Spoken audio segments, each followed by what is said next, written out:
May isa tayong kapakpitan na pagtanong. Ito yung tanong niya. Ang salamin sa CR namin ay nakatapat sa mismong pinto. Hindi rin ba maganda? Ano po ang dapat gawin? Sasagutin natin yan ngayon. Bad feng shui ba ang pwesto ng salamin mo sa bahay kapakbet?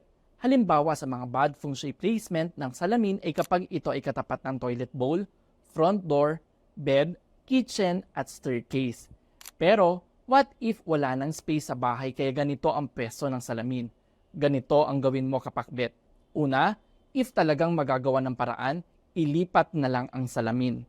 Pangalawa, if hindi na kayang ilipat, place a small plant or potted plant beside your mirror to block the reflection. Pangatlo, if hindi ginagamit, takpan ito ng tela. Sana ay may natutunan kayong bago mula sa amin. Master Michael here, simplifying feng shui for everyone. Michael de Mesa, Feng Shui Extravaganza, Year of the Wood Snake 2025, January 25, 2025, Saturday, Bayanihan Center, Pioneer Street, Capitolio, Pasig City.